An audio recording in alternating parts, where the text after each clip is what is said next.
Tangina, napakasayang talaga. Ayun mga Joy. Ayun, hindi to good day kasi isasop ko si King Bob today. Ayan. Isasop natin siya ng Raider FI. Dalawang gabi ko din pinag-isipan kung itutuloy ko ba. So yun, tutuloy ko na lang. Ano naman to eh, basta explain ko sa inyo mamaya. Medyo ano pa, medyo magulo pa yung isip ko eh. Medyo sayang talaga. Ito mga Joy, ito yung itsura ngayon ni King Bob. Ganon din yung kasop natin. Kulang mga pisa kasi yung kasop natin is ganito din yung itsura. Walang rimset, walang pipe, walang monoshock, walang braking system, di kasama, walang handlebar. Bali kung anong meron si King Bob ngayon, ganun lang din yung kasop natin. Huling selfie. Good luck na lang kay King Bob. Pakabait ka sa bagong mukha mo. Kasama na to, kasama tong CNC bore. Walang tanggalan. Kasi naka CNC bore din yung FI eh. Wala pala tayong gas tank. Siya meron. Pero syempre, add ako pang gas tank. Ito nga pala yung sinakyan natin. Wala tayong ibang nakitang sasakyan eh. So ayan. May ano pa, may drum. Shoutout. What's up, Joy? So ayun, papunta na kami.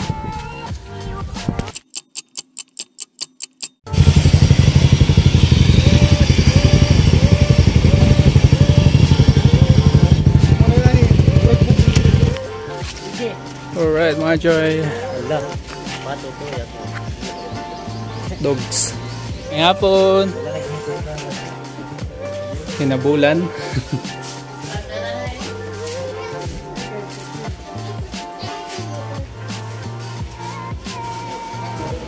Turquoise blue. Dito sa voltage eh.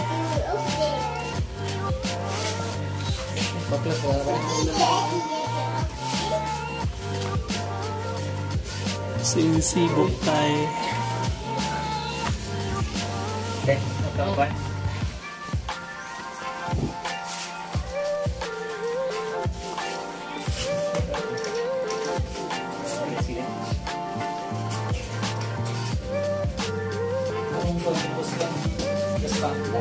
Ilang gas tank deh.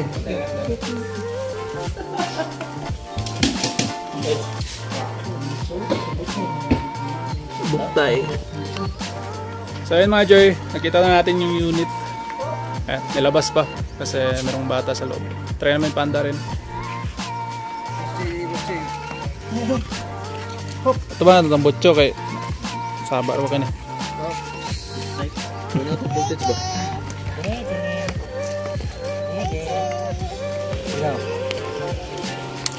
See you. Ini ada hobat itu istri bos semua mana? Wala gid tingog. No, bro. Wala gid bugno gid ang pump. 30 mm. Ganda ng pipe. Okay. Mau jangan bertanya bawa buku tu. Ouch.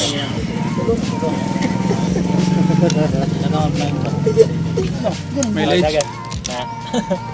Pangalan na sa bata. 1,000 pa gid oh. Mileage.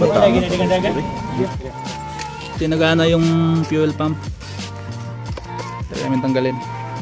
May dala kaming isang gas tank.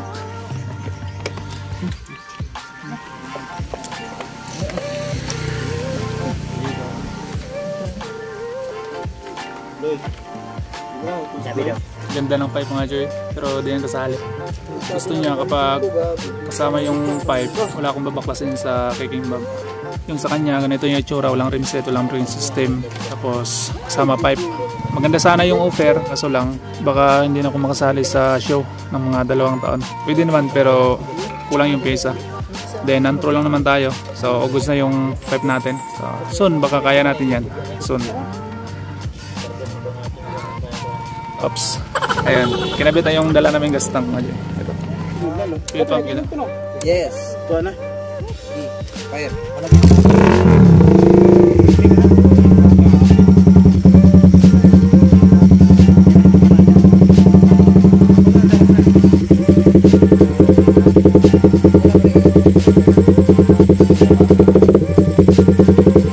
Start ba? Sarap talaga ng pipe.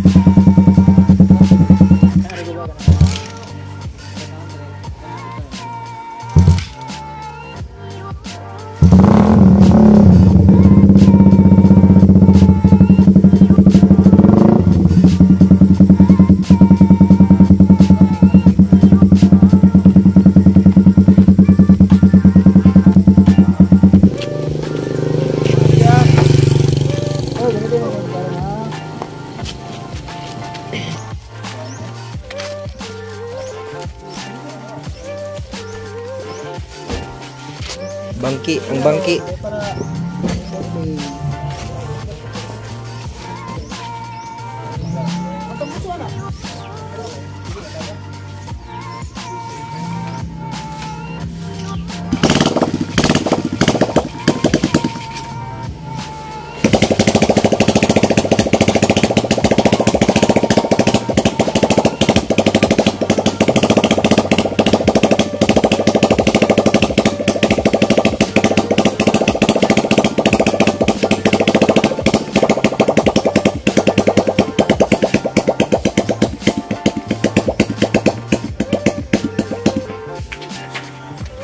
Sira yung fuel pump, so walang palitan. Ayan.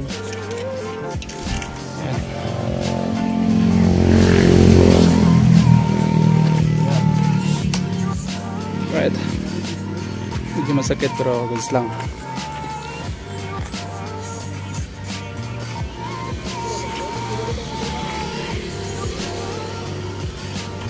Sorry King Bob, pero makita pa naman natin to sa motor show mga choy. Yun nga lang is ano na natin, kalaban na. So yan, bagong unit natin.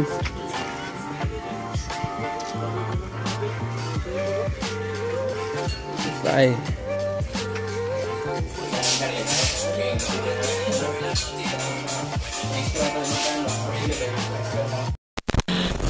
So ayun, good day again sa inyo mga choy.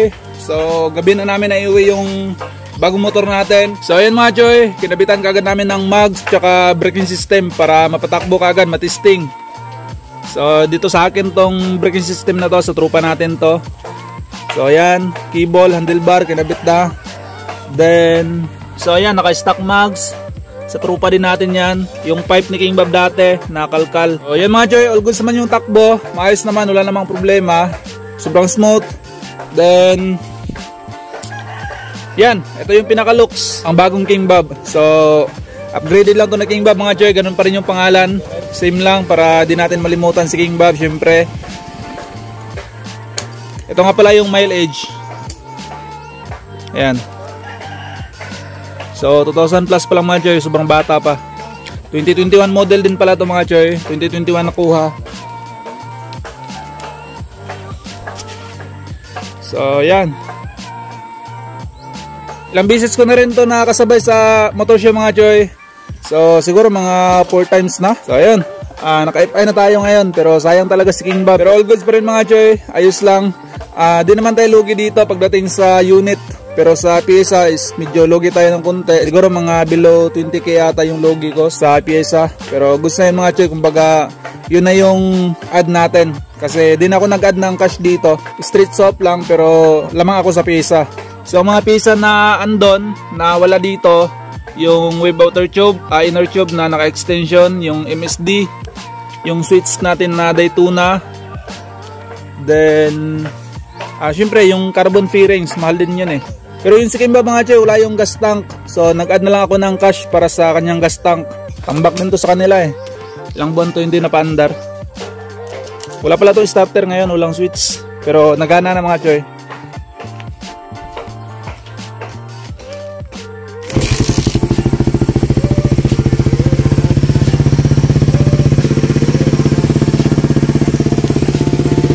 Taas na minor.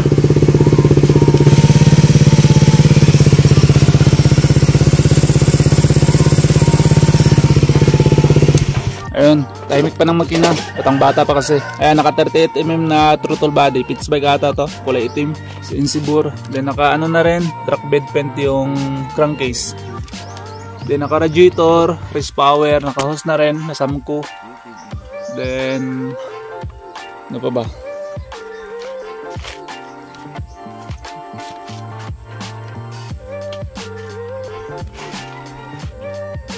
Itong monoshock sa akin to, sa trupa natin to, hiram ko lang. Ang istorya kasi nito mga choy, wala talaga to sa plano yung may shop ko si King Bob dito. Wala talaga to sa plano. Then nakita ko lang yung post ng trupa natin na ito nga, naghanap ng kaswap na Gen 1. Nag-comment ako doon pero biro lang yun na swap. Pero hindi ko na-expect na ano matuloy. Akala ko kasi may may ad na cash. Pero nag-PM kasi yung may-ari na street swap daw. Kaya yun, nilabanan ko. Siyempre, IPA ito eh. Iba talaga yung IPA. Siyempre, sasabihin nyo, sayang si King Bob, ganito, ganyan. So, yun naman talaga yung naisip ko. Pero, sayang kasi yung opportunity. Siguro sa 1,000, isa lang yung mag-offer sa'yo na makikipag-swap sa IPA to carb, diba? Napakabihira nun. Kaya, ayun. Nilabanan ko na lang, kinuha ko na lang. So sana wag na kayong malungkot. Alam ko maraming nalungkot sa inyo. Siyempre ako din, nalungkot din ako, nasayangan din ako. Pero ayun, masaya naman ako kasi maayos naman yung kasop ni King Bob. All goods naman, wala namang problema. Kaya all goods lang tayo mga choy. Sana supportahan nyo pa rin ako. Itong bagong King Bob natin na mas pinalakas. So abangan nyo to sa motor show. Lalaban na natin to sa Loudest Pipe. So yun lang mga choy, next day pala sasali tayo ng motor show sa Olotanga Island, pero ibang arepa yung isali natin. Pero yung piyesa natin na rim set tsaka yung braking system dati ni King Bob is ikabit natin dun sa arepa na yon. So abangan nyo yan next content. So yun, hanggang dito lang mga choy. Syempre di pwedeng walang kapirasong montage.